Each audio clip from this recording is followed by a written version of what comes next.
astrobiology material in the course, but of course everything's fair game.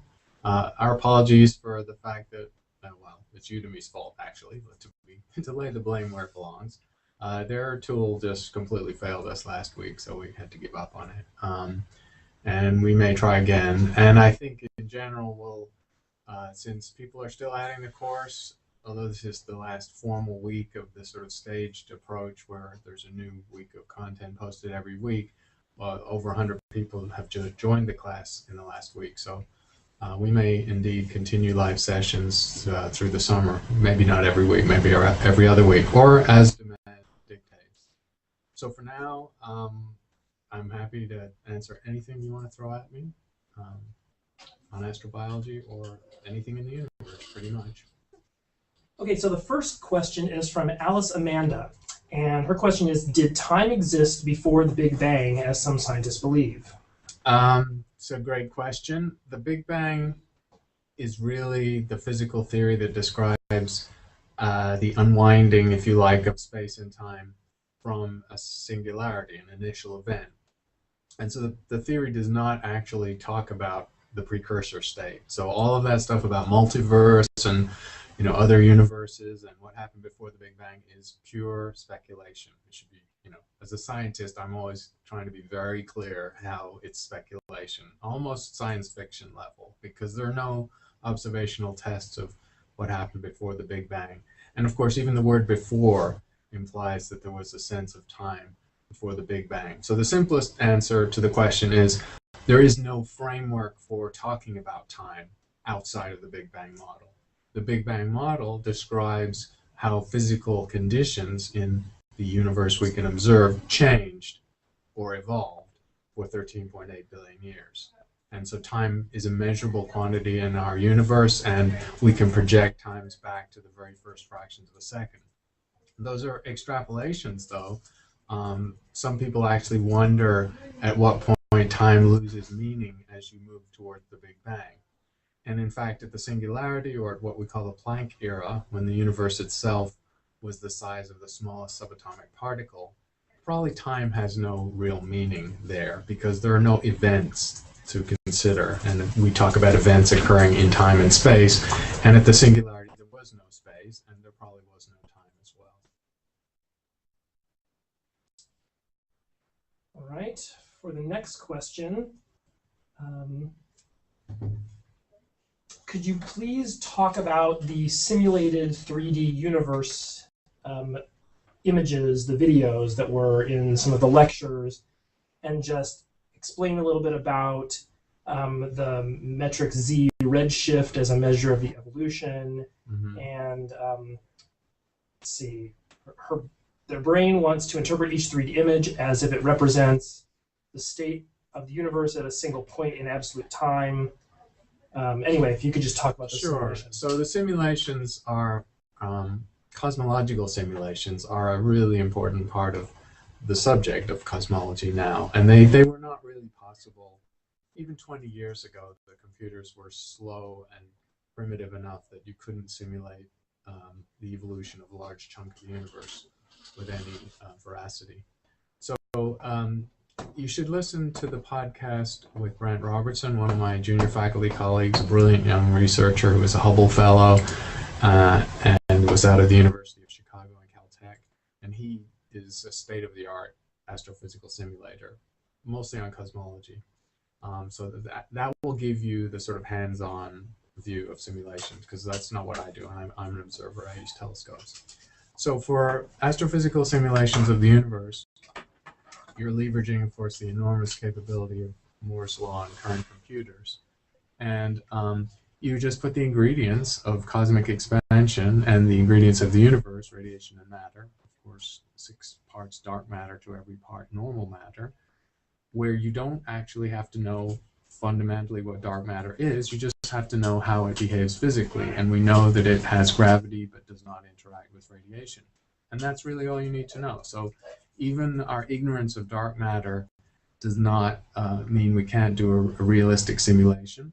Our ignorance of dark energy also doesn't affect the simulation, because all that happens is the simulation includes the acceleration by some amount of dark energy that is twice the influence of dark matter in the present day universe.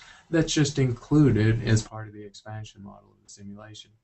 So the simulations include normal stuff that tend to the power 80 atoms of the universe, the dark matter and the dark energy, and they essentially predict or try and explain what happens within this expanding framework. Now, the expansion is built into the simulation and its changing rate over cosmic time. But when we try and represent that, and when you see these movies, of course, you know that you can't have the sort of burgeoning, growing, expanding box represented, because it would just keep overfilling the screen. So basically, the expansion of the universe is scaled out or factored out so that the box keeps the same size. But it's always worth remembering when you see the simulations that were part of this course, or any of the others you can find on the web, that that expansion is just factored out so that you can look at it. It would just be hard to watch it otherwise. Meanwhile, within the expanding universe, strikingly, in a sense, because gravity has to compete with the expansion, structures form, and the several simulations that were part of the lectures for the previous week showed how from an initially smooth condition at high redshift, so the number z, sometimes it's uppercase, but it should be lowercase z, z is redshift, that's just a marker for cosmic time. Z equals 0, no redshift, no recession velocity, that's the present day universe, the nearby universe, and very high redshift is the early universe. Just to get a benchmark, a couple of benchmarks in terms of redshift, the highest redshift of any galaxy we've observed is roughly 8 or 9. And the redshift of the microwave background radiation, 400,000 years after the Big Bang, that's a redshift of about 1,000. So that gives you a sense of how redshift goes. And redshift is actually a very simple number. It's a very useful number for cosmology. Redshift is essentially the size of the universe now relative to the size of the universe when the radiation was emitted. So at a redshift of 1,000, the universe was 1,000 times smaller than it is now. The density was 1,000 cubed or a billion times higher. At the redshift of the highest redshift galaxies, roughly 10, the universe was 1/10 of its current size and 1,000 times denser. So that's how you can use redshift as a simple benchmark for what the size of the universe was and its density. All right. The next question is from Michael, and he was wondering if you were familiar with the concept of a Boltzmann brain, and if you could just talk about that for a minute. Right. So Boltzmann brain is comes out of computer science. Boltzmann, of course, is a reference to Ludwig Boltzmann, probably one of the most brilliant physicists of the 19th century, German, who came up with the foundational principles of thermodynamics and also the concept of entropy. In fact, the mathematical equation for entropy is inscribed on his tombstone. I haven't been to his grave, actually, but it's on my bucket list. So Boltzmann was a brilliant physicist, and he describes, how the universe behaves as a thermodynamic entity. Okay, that's background. Boltzmann brain is also related to this concept of the multiverse, the idea that the physical universe is two steps, actually, of this argument. The first step is that the physical universe, all there is in space, is beyond what we can see. So the universe of 80 or 100 billion galaxies to the edge of our vision with telescopes is the observable universe, and that's what we're limited to with telescopes. But the expansion rate of the universe in the standard Big Bang model was faster than light early on, and so physical space is necessarily larger than observable space. And that means there are even more than those 100 billion galaxies, probably, although we can't observe them. And so who knows how much more? It could be factors of hundreds, thousands, or millions, maybe more. So there's a lot of stuff out there. The multiverse extends this idea dramatically by positing that the entire space-time that we exist in, that we call our observable universe, and its projections beyond the region we can see, is just one example of a space-time, and that there are other space-times that are essentially parallel to ours and unobservable in principle. We hope in practice they might be, because then we could test the multiverse idea. Now, if you have a multiverse, you not only have more space than the projection of our space-time which already has 100 billion galaxies, but you potentially have an infinite number of universes. And so the possibilities for what matter might have done in those universes becomes essentially infinite. And this leads into the arena of the Boltzmann brain. So in thermodynamics, as you know, the principle of entropy says that everything, and it's a feature of your everyday life and the chaos in your house and your sagging body parts and all that stuff, everything is tending towards disorder, decay. You know, it's kind of gloomy stuff for a Friday, so I'm not going to get into that. But entropy is a principle of physics. And so the presence of life and organized information just goes against entropy, but only on a small scale. On the cosmic scale, entropy is not violated, but on small scales, micro scales, or localized scales, like the living Earth or individual biological organisms, entropy can be violated.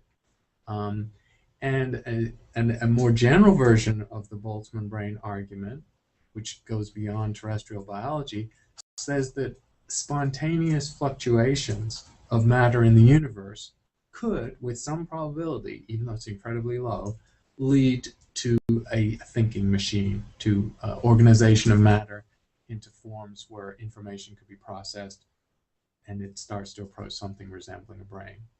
So you can see this is a pretty wild idea. This is the idea that in a sufficiently large universe, fluctuations which may violate entropy on small scales, but the cosmic trend towards increased disorder is not violated, could create organization of information and potentially brains, independent of biology. It doesn't have to be a star. I mean, this is literally something that potentially could happen in a gas with you know, complex elements and molecules, not probably pure hydrogen and helium.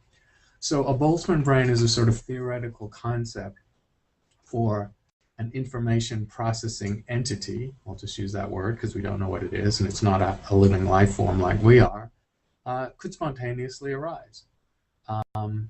And it's very hard to put a probability on that, but that in essence is a Boltzmann brain, that a thinking entity can rise spontaneously. And the argument of the multiverse then becomes that the totality of space-times out there is so prodigious that this has almost certainly happened. So even if this probability of a Boltzmann brain arising spontaneously is fantastically low, if you multiply it by the fantastically large number of space-times out there and the fantastically large amount of matter arranged in different ways out there, then you say, well, this will happen somewhere. And that's the essence of the Boltzmann brain argument. And there's another variation of this argument that deals with actually what happened on this planet, which says that in the multiverse theory, where there's possibly an infinite number of space-times, and even if most of them aren't like our universe, some fraction of them will be, and it's still a vast number. And since we have billions of habitable worlds in this universe, same could be true of these other universes. So another version of the Boltzmann brain argument is that if you go sufficiently far in the multiverse, you'll encounter not just a clone of the Earth, which we of course may have in our own galaxy without going to another universe, but you would encounter a clone of everything that happened on the Earth, including yourself. So there's a man called Max Tegmark. So I'll leave you that name, and he has a very nice website. You just need to Google Max Tegmark, and you'll find all the cool stuff he has. And he's made these actual calculations of how far you would have to venture in a multiverse, in meters, actual number, to statistically find a replica of the Earth or a replica of yourself out there. And that's another sort of bizarre variation on the Boltzmann brain argument. It's philosophy, really. I would not call it astrophysics. All right, Pete asks, is dark matter concentrated or associated with galaxies as visible matter is, or is there just as likely significant intergalactic concentrations of dark matter? It's a good question. The dark matter distribution is a matter of great interest to cosmologists because the theory tells us what dark matter should do over time, how it should concentrate, and it's really a test of our cosmology as well as a test of what dark matter is to try and match the theory with the observations. Observing the distribution of dark matter beyond galaxies is difficult. So as you recall, the presence of dark matter was diagnosed by observations within galaxies, essentially stars at the periphery of the visible parts of galaxies moving far too fast to be explained by the apparent gravity of all those stars. The same thing was observed in clusters of galaxies. The individual galaxies were orbiting each other too fast to be held together by their mutual gravity without the presence of a large amount of dark matter. So the model evolved, and I think there's a little cartoon version of this picture in the slides that go with that part of the course. The model emerged of the visible parts of galaxies, like the disk of the Milky Way or Andromeda, being embedded in a larger and more diffuse dark matter halo. And so cosmologists talk about dark matter halos because the dark matter is more widely distributed, it's more extended by factors of 3 to 5, and it's less centrally concentrated than the normal matter. And that becomes a general feature of how dark matter is distributed in the universe. As the questioner asked, dark matter is indeed just everywhere in the universe. It's an intergalactic space between the galaxies where it's more or less smoothly distributed, but has some variations. And then it has clustered or clumped more in the places where galaxies live. The reason why dark matter is more smoothly distributed than the visible stuff is simple, and it's because dark matter only can change its distribution according to gravity. And it's just gravity acting in an expanding universe over 13.8 billion years. Normal matter does that too, but normal matter has an extra way of clumping, and that's because normal matter can emit and absorb radiation. And one of the most important principles in astrophysics is that when you have a gas, a hot gas, it can lose energy and cool and thereby collapse through spectral line radiation. These are called cooling lines in the radiation. Some are in the optical part of the spectrum, and some are actually in the infrared part of the spectrum. So gas and stars, because stars are always surrounded by gas, they go together. The visible parts of galaxies have an extra way of getting more centrally condensed, and that's because they can radiate energy through electromagnetic radiation and line transitions, and thereby cool and go to a more collapsed configuration. And that, in essence, is why the visible parts of galaxies are smaller than the dark parts of galaxies. Diagnosing what the dark matter does on these large scales is actually very difficult because we don't have tracers. We don't see the dark matter, it's dark, and we have to use the visible stuff as tracers for the dark matter. So the truth is we're fairly ignorant about the way dark matter is distributed on these scales beyond galaxies. Okay, I'm just quickly referring back to your comments about entropy. William asks, is entropy not violated comparing the state during the cosmic microwave background time period versus today's rather complicated state? So that's a good question too, because the entropy in simplistic terms and even mathematically implies disorder or chaos, if you like, and the universe has gained order and structure over time. So we talk about the formation of cosmic structure, and this seems like a contradiction. Well, it's the usual situation where you have to draw a big envelope around the situation and track the disorder or the entropy carefully. And when you do that, the overall situation is still tending towards disorder. It's very similar to the situation of biology.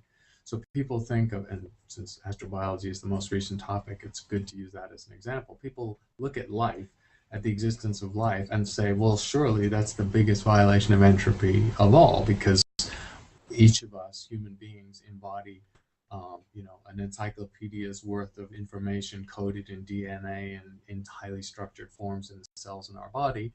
And that's a crazy amount of organization and information in violation of this tendency towards disorder. But of course, it's not as simple as that, because human beings respirate, we emit radiation, we glow, and that radiation is unstructured, has high entropy. Radiation always has high entropy.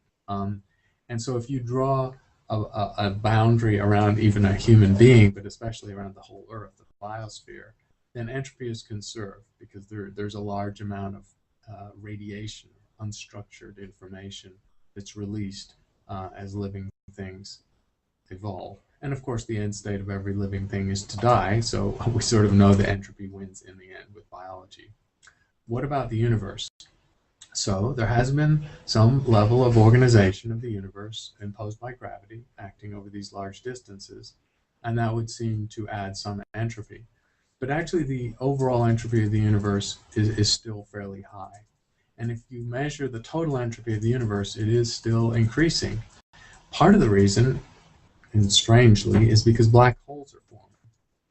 Because remember, the early universe didn't have black holes. It was really a smooth, hot gas. Black holes, so here's a simple number you can just carry away with you. Compared to the sun, a black hole, the mass of the sun, which is like the sun squashed to 3 kilometers size, has 100 million times more entropy than the sun.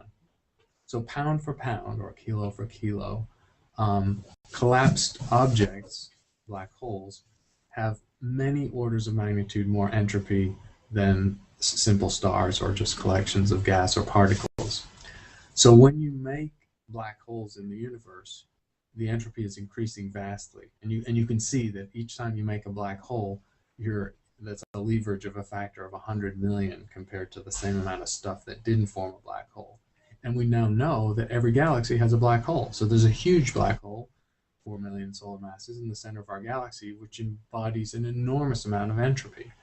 So the simple answer to the question of why, if you draw a full envelope around the entire universe, its entropy is not violating the law of thermodynamics, is really because there is microwave radiation. We know that those few hundred million photons for every particle exist, and that just means the overall level of entropy of the universe is very high and hasn't really changed because those photons still exist. They're just not very high energy.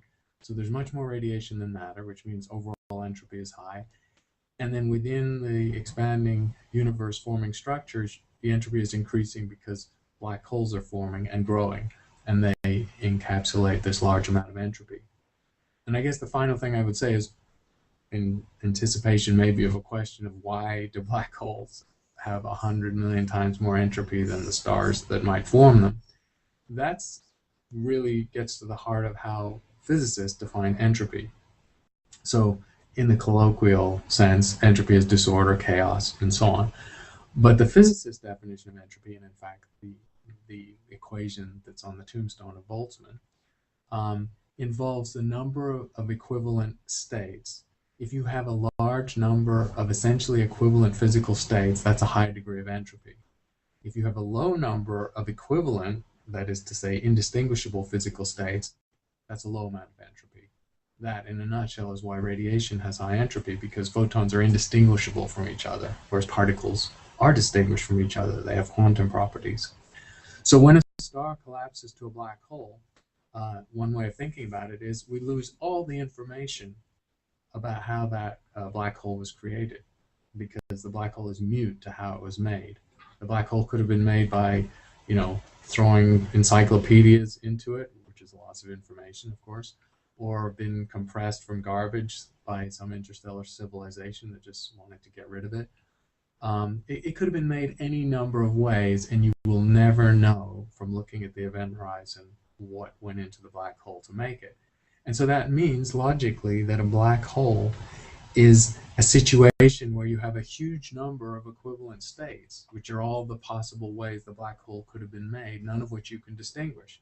And so directly, that's the sense of why black holes have very, very high entropy compared to a star of the same mass. So in a universe made where black holes have evolved, the overall universe is indeed increasing its disorder. But on small scales, violations can occur, and we should be thankful of that, since the fact that we're having this conversation is a violation of the entropy on a small scale.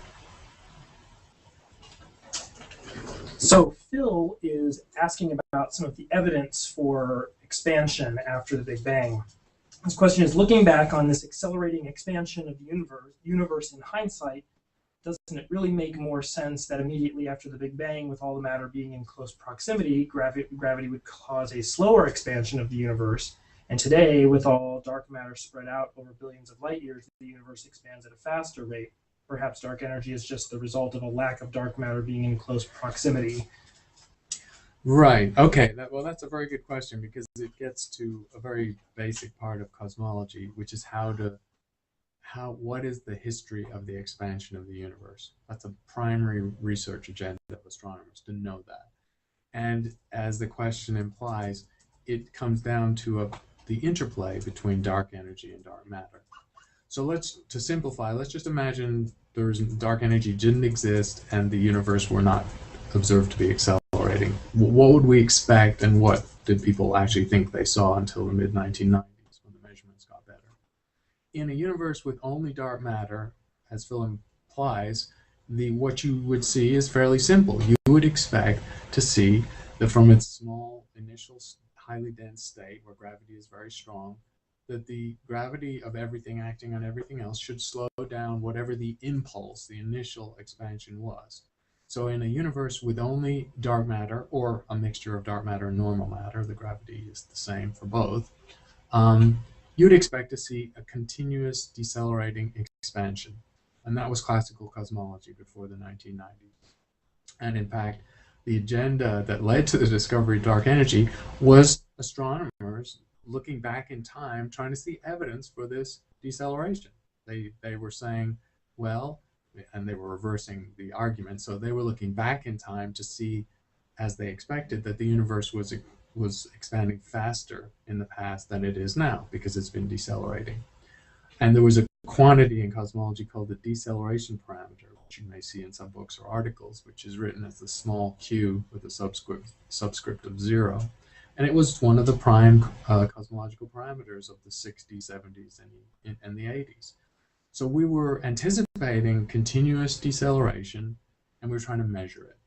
And in that scenario, it's very simple. The deceleration just continues endlessly. And the only decision people thought there was in cosmology was whether the deceleration was sufficient that the universe would reach a maximum size and then recollapse into something that you would call to the big crunch. So that was the issue in the 70s and 80s. How can we detect the deceleration of the universe towards the future, and looking back in time, the fact that it was expanding faster in the past? And is that rate of deceleration caused by all the stuff sufficient to overcome the cosmic expansion at some point in the future and recollapse the universe? Or will the universe continue expanding forever at a slower and slower rate? Those were the choices. When the accelerating expansion was discovered in 1995, that put a whole new issue on the table, because gravity can't do anything other than decelerate an expansion. This entity we call dark energy was somehow responsible for an accelerating expansion with time, meaning that as we move forward in the universe, things are not slowing down in their expansion rate from one to the next. They're increasing their expansion rate. So that's what we observe now, and there are two things going on. And the universe, as you've seen in the pie chart, I think that graph was one of the main graphics of the cosmology slides. The pie chart of the universe shows that the dark energy dominates the dark matter by roughly a factor of 2. So we live in a dark energy dominated accelerating expansion universe. So get back to the original question. If we now look back in time, what would we expect to see? And this is exactly what cosmologists are trying to do with supernovae as their probes. The interesting thing is that the dark energy appears to be constant with time and space. So its absolute strength does not change over time. Dark matter, however, its influence has diminished with time, as the question pointed out. Since dark matter is thinning out, its gravity is diminishing with time. So reversing that logic, if you look back in time, if dark energy has been constant in its influence on the cosmic expansion, but dark matter has been decreasing with time and looking back in time increasing, there should be a time where dark matter dominates dark energy. And that implies we should actually still, if we go far enough back, get to the point where we can see that decelerating expansion that people were looking for in the 1980s. So there's a transition, basically. In a universe now with these two components, dark energy and dark matter, you expect the universe to have decelerated initially, for the first roughly half to a third of its existence, because dark matter was dominant. And then as dark matter loosens its grip by being thinned out, and dark matter, dark energy, which has been the same all the time, starts to take over, that deceleration transitions to an acceleration, which has occupied the last 6 or 8 billion years. And the exciting news from cosmology in the last really 5 to 6 years is that we've now detected that transition. We've mapped the expansion history of the universe back through the accelerating phase, back into the decelerating phase. And we've literally seen both phases, which is very exciting. And it's yet more evidence that the universe has these two quite distinct components, one of which works to slow down the expansion and one of which works to speed it up. Right. Mark asks, does the conservation of mass and energy hold on cosmological scales? And is the cosmological redshift, where the photon frequency is being reduced, considered an energy loss? Yeah, it's a good question. We do believe, I mean, physicists like to believe that the laws of physics are universal, and we've not seen any sign that they're not. So physics applies, conservation of energy applies in a lab experiment, it applies to the Earth, and we think it applies to the whole universe. And of course, what that means is that you have to apply those conservation principles to the way the entire universe has behaved. In terms of the radiation in the universe, yes, the cosmological redshift is the stretching of space-time, and which actually literally stretches the wave, and you can do a quantum, it's like a junior level physics calculation to show that the cosmological redshift actually maps right down to the quantum description of light and how it behaves. So you're literally stretching the wavelength of light, which means lowering its energy. So the expansion of the universe is lowering the energy of the photons. If you want to talk about conservation of energy, then you also can see that the universe is gaining potential energy, because the universe has gravity, and there's gravity acting between all the objects and all the dark matter in the universe on itself and on each other. And so the universe is actually gaining gravitational potential energy as it gets bigger. And that's where your conservation of energy principle comes in. Because if you do the sums correctly, you can still see that the total energy of the entity that we call the universe is conserved.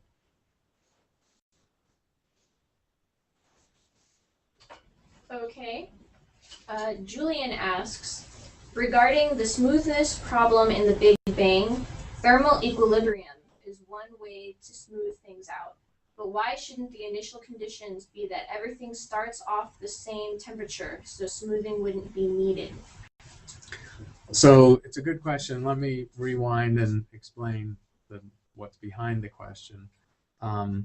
The issue for cosmology when we discovered the microwave background was that radiation is smooth, and there's several ways of framing that. One is that the intensity of microwave radiation in opposite directions of the sky or adjacent parts of the sky is almost exactly the same within a few parts in 100,000. Or a similar way of framing it is that the temperature of that radiation is the same within the same small level. Why is that an issue? Why wasn't it smooth anyway? Why is the smoothness we see not just unexceptional? The reason it's unexceptional is because at the time that radiation was liberated to travel freely through space, because the plasma of the universe had thinned out to the point where stable atoms formed, at that time, any 2 points, and this is just standard Big Bang, tracing the expansion rate back to a very early phase. Remember, only 400,000 years after the Big Bang, so very, very early. At that phase, in round numbers, any 2 points in space were moving away from each other at 50 times the speed of light. The universe was superluminally expanding at the time those microwaves were generated and liberated to travel freely through space for another 13.8 billion years. And that, of course, violates very simple physics, because to create a smooth situation of radiation, you have to have what's called thermal equilibrium. You have to have a way for the heat to flow or the energy to transmit from one region to another. Otherwise, any variations in that energy can't be smoothed out, because essentially these regions of space are fleeing from each other so fast that radiation cannot smooth out any temperature variations that might exist. So, and you can see it sort of begging a question, which is the nature of the original question. So the smoothness of the microwave background is a problem, and it's called the smoothness problem in conventional cosmology, because these physically distinct regions of space that had no communication with each other should have been expanding faster than light and never been able to reach the same temperature. Without a mechanism to explain that, you're left with saying that initial conditions generated that, and Julian framed that as part of his question. And indeed, that is a logical way to, but that's almost where you're led to. You have to say that initial conditions were that smooth at that level or uniform at that level. The problem is that the inflationary model, which is used to explain the smoothness in a different way, posits that these patches of space-time that we see represented as the speckles, if you like, in the microwave background, those sort of fluctuations in the Planck and WMAP pictures at a level of 1 degree, those are actually quantum fluctuations. And so the original universe wasn't smooth and didn't have uniform conditions, because these regions are quantum fluctuations.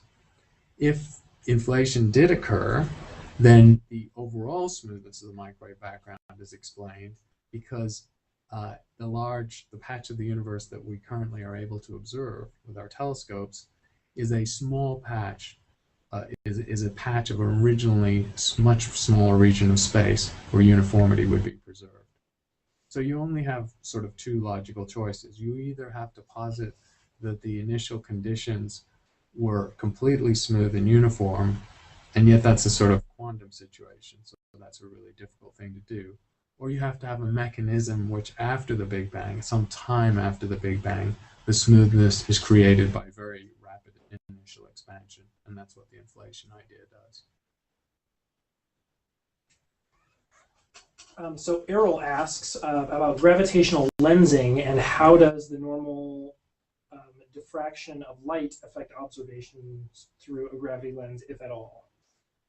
So gravitational lensing is a very well observed phenomenon. You've seen the beautiful pictures from the Hubble with arcs of galaxies, and background galaxies observed through a rich cluster show incredible arcs and distortions. Hundreds of galaxies can be lensed in a single situation. The general thing to say about lensing, there's a couple of sort of useful general numbers about lensing. Galaxies and their dark matter halos are fairly small, and they're not everywhere in space. There's a lot of intergalactic space. And if you ask, what is the probability that a galaxy, any random galaxy out there in the universe, will be lensed, will have something lying just in front of it, such that well enough aligned that it will create a lensing situation, the answer is about 0.1%. So if you just went out and surveyed galaxies, you'd have to look at thousands of galaxies to find a couple of situations where lensing occurs. And that's indeed what we observe, that the lensing situations are very rare. You have to do big surveys to find these beautiful arcs, and when the alignment is perfect, you actually get something called an Einstein ring, where the background galaxy is lensed by symmetry argument into a perfect ring, not just a little distorted image of itself. So the probability of lensing is very small. And that's why it's a rare phenomenon, but it's very heavily observed now because people have done these statistical surveys. And that's a galaxy lensing another galaxy. The dramatic examples of lensing that you see in these Hubble pictures are a different situation. That's where an entire cluster of galaxies is lensing a set of background galaxies. And those are also fairly rare situations. That's been observed dozens of times, and I suppose if we did big surveys, we might find a few hundred examples. But remember, there are millions of clusters of galaxies out in the universe, so once again, it's quite a rare effect. There's a third form of lensing, which is called statistical lensing, which basically says that regardless of having some perfect alignment, like an optics experiment, which gives you these gorgeous arcs and even complete rings, image rings of Einstein, as predicted by Einstein. There's another thing that can happen, which is that the universe is filled with dark matter, and it's clumped at some level. It's not smooth, and so light from any galaxy, regardless of some special alignment, just any distant galaxy, will be distorted, will move, will wiggle, will be deflected very slightly as it travels through a universe filled with dark matter. And so there's a thing called statistical lensing, which just says that any galaxy is going to suffer distortions to its intrinsic shape and size because of the undulations of gravity. And people use the analogy of it's like a funhouse mirror. The universe is not a smooth mirror. It's not transmitting light smoothly. It's sort of undulating it. Those effects are not for coincidental reasons at the same level as the probability of full lensing, about 1 part in 1,000, or 0.1%. So the shapes of galaxies are distorted individually by this tiny number, like 0.1%. And for a spiral galaxy that has an elliptical shape, or an elliptical galaxy that has an elliptical shape, detecting a distortion at that level is really hard. And of course, you can't do it for one galaxy. But if you've got thousands of those galaxies, you could, in principle and in practice, show how dark matter was subtly distorting all of their shapes collectively. And that was a predicted phenomenon that took a long time to observe, needed really good imaging. Hubble helped with this, but also ground-based imaging can do it now. So we've actually observed statistical lensing. We've observed the imprint of dark matter sort of distorting, if not fully lensing, the shapes of distant galaxies. And it happens to all of them because dark matter pervades space. Okay, here's a question from Mark.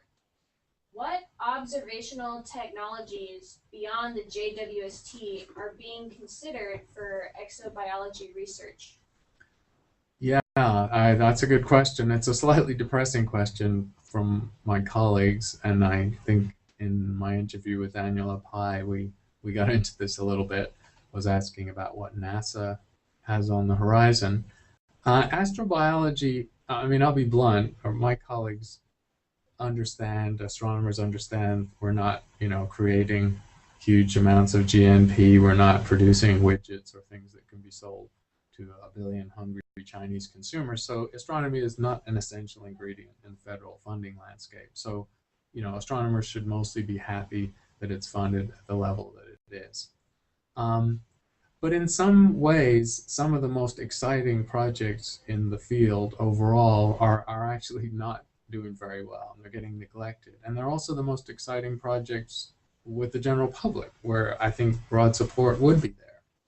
And astrobiology is one of those, with Earth-like planets just sort of not just on the horizon, but basically being discovered every month or so by Kepler.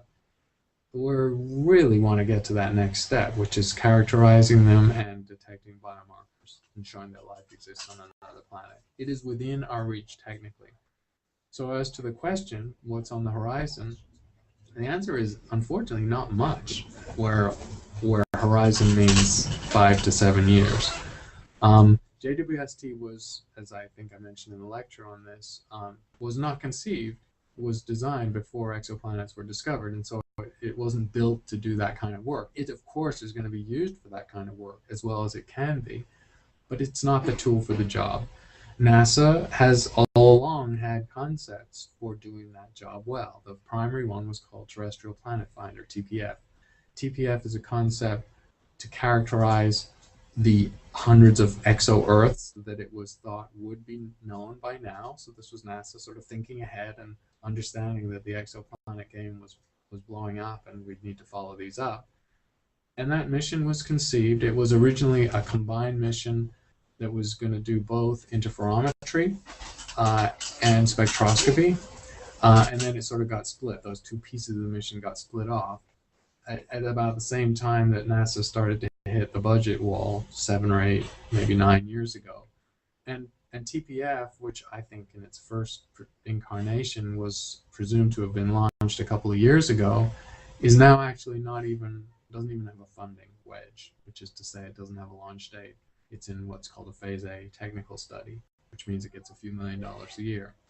So TPF was the mission that NASA all along dreamed up to characterize habitable planets.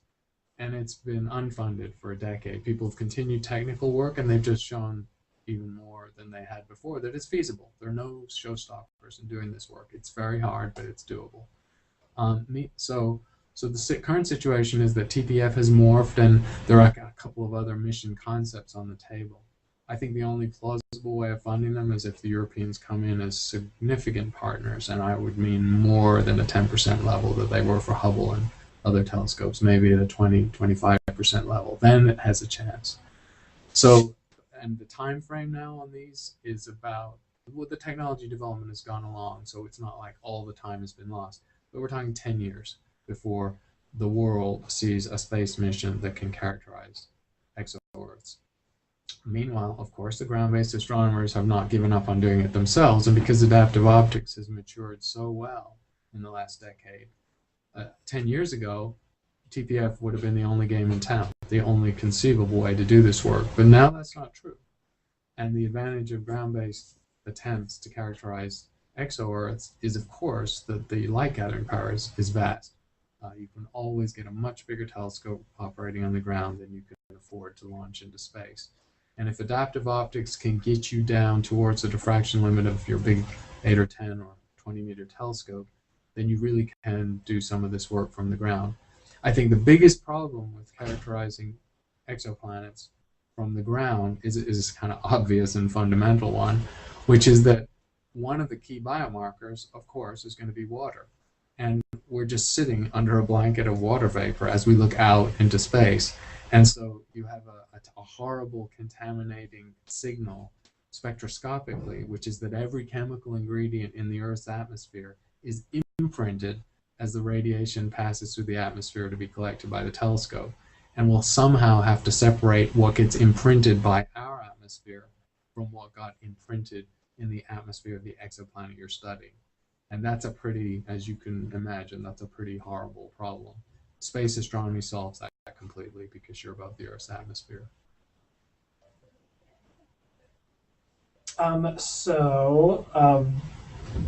See, I don't know who asked this question, but it's about black holes. Is it possible for a black hole to eventually consume so much stuff for it to satisfy its gravitational hunger and become some other docile object? That's a good question. Do black holes ever get satisfied, or are they insatiable? And how insatiable are they? All good questions. So, we can get by one of the classic misconceptions about black holes initially, which is that they're cosmic vacuum cleaners sucking up everything in their path, some sort of doom machine science fiction scenario like you might see in some movies. That's really not true. I think the simplest way to realize that is to realize the small scales on which the gravitational effects of general relativity and its departure from Newtonian gravity are expressed. So let's use the sun as an example. The simple thing to say about the sun is if evil alien empire overnight squashed the sun to 3 kilometers in size, it would formally fit the definition of a black hole and would go dark and have an event horizon that we couldn't see inside. Life on Earth would be in deep trouble because the light would have gone, and maybe we'd have enough when the planet would get cold, and so life on Earth would probably not survive that event. But the orbit of the Earth wouldn't change. So if the sun turned into a black hole instantly, the Earth would continue undeviated in its orbit, as would essentially all the planets. So they're not vacuum cleaners because the strong gravitational effects are really only manifested within roughly what's called 100 times the Schwarzschild radius. The Schwarzschild radius is that characteristic size of the black hole. So for the sun, a sun-like black hole, that's 3 kilometers. And 100 times that is 300, or maybe 1,000 kilometers. So you have to be very, very close, given how big space is, to a black hole before general relativity kicks in, before the gravity field is super intense and stuff is in jeopardy. So that's part of the answer. The other part of the answer is that space is big and most of space is empty. The average region of intergalactic space has about 1 atom per cubic meter, and the average region of the space between stars has about 1 atom per cubic centimeter, so 1,000,000 times more matter. But a 1 atom per cubic centimeter is a billion times less dense than the air you're breathing. It's a pretty darn good vacuum. And that's what the region around a black hole, either a star black hole or the galactic center black hole, is going to be like. That's not a lot of stuff to chew on. So black holes can consume the gas that's nearby, but again, it has to be fairly nearby and it has to get in there. And space is big, so there's not that much to consume. And it can occasionally, of course, consume stars whole. If you actually look at what the fueling rate for the supermassive black holes in the center of beefy galaxies, so the bigger ones than our black hole is 4 million solar masses. Let's go up to the bigger ones, the ones that are like quasars. They may be 1 billion times the mass of the sun. If you ask how much stuff do they have to consume to shine that brightly to be a quasar, it's an interesting number. It's only about 5 to 10 solar masses a year. They can just snack on 5 or 10 stars a year, and that black hole will burn as bright as the entire light of the galaxy, or maybe even a factor of 10 brighter, which is why they're so efficient. They're incredibly efficient gravitational engines for turning gravity into radiation. So the flip side of that, of course, is they don't need to eat much, and they're not eating much. And then occasionally they don't eat much at all and they're starved, and our galactic center has a black hole that's sort of starving.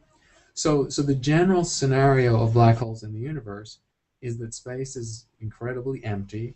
The intense gravity is only felt close to the black hole, and so they're really not eating much.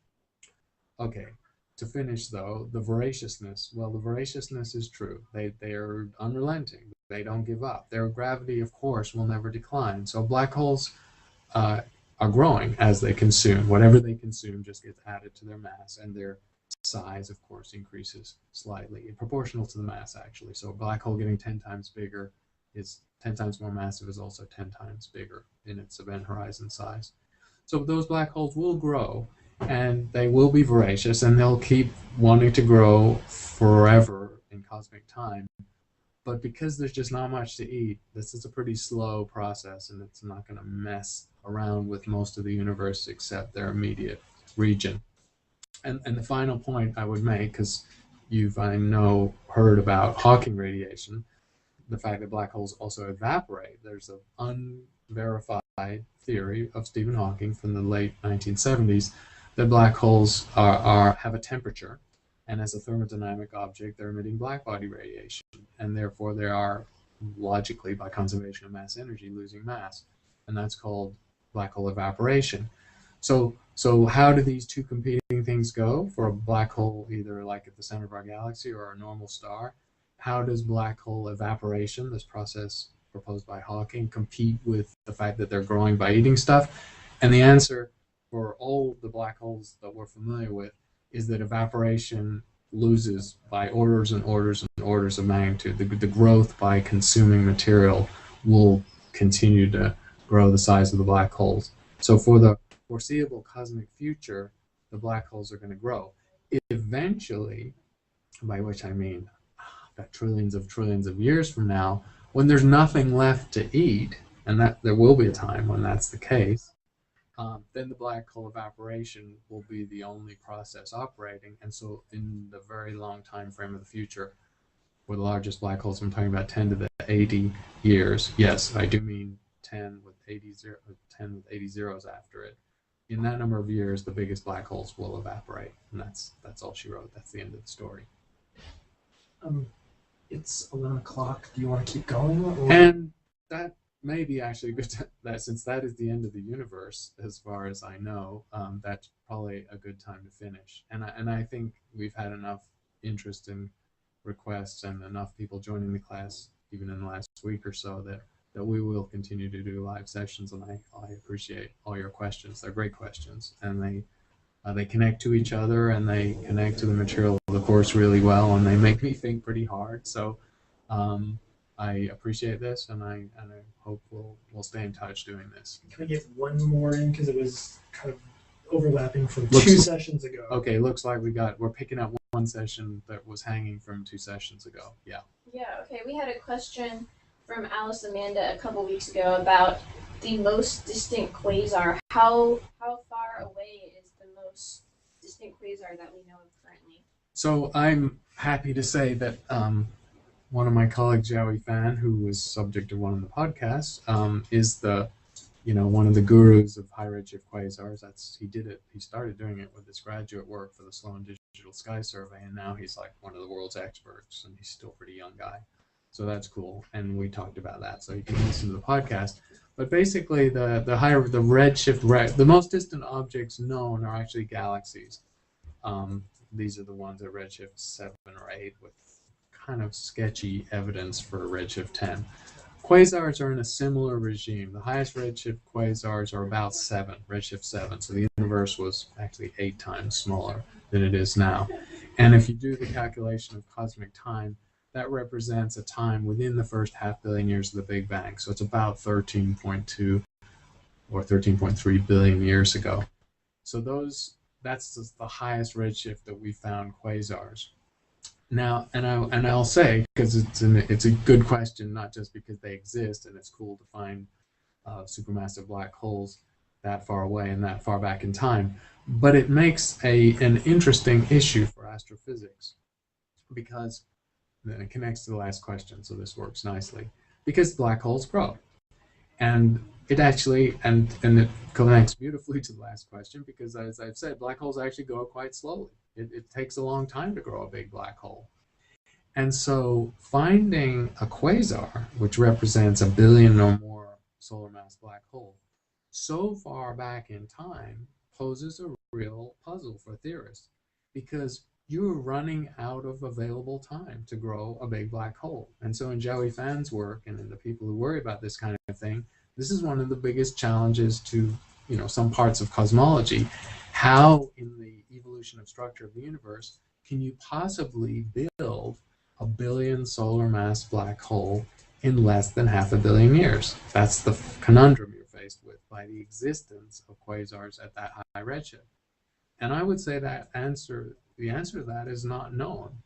And you can say they're rare objects, and they are, but you still have to do it. There has to be a mechanism by which in a very short amount of cosmic time you grew a beast a billion times the mass of the sun. And I because it's an ongoing research topic, I can't give the answer to the question, but it probably is a very important part of the story of the first stars and galaxies in the universe. It seems that almost the only way you can reasonably get a billion solar mass black hole in less than half a billion years is if you kickstart it with a pretty big seed. And the speculation at the moment is that the very first generation of stars in the universe, maybe 100 million years after the Big Bang, included some pretty hefty stars, bigger than stars we see in the local universe, so 300 or 500 solar masses, that of course when they died as supernova very quickly would have left behind a really big black hole, maybe 100 or a few hundred solar masses. And if you get the seeds that are that big, a few hundred solar masses, very early on, then you actually have a chance for them to merge and grow by merging, and also to eat a lot of gas, because remember, the universe is 100 times or 1,000 times denser than it was now, than it is now then. So there is more opportunity for them to eat quicker. So this is a very interesting theoretical issue of how the universe, or how we can decide how the universe grew these hefty black holes in its first half billion years. So thank you for that question. And I think we'll close the proceedings there. So goodbye to everyone. And I just quickly wanted to mention that we're going to be doing more of these throughout the summer here in the Northern Hemisphere. And so we'll announce those on the Udemy site. And thanks again for joining us.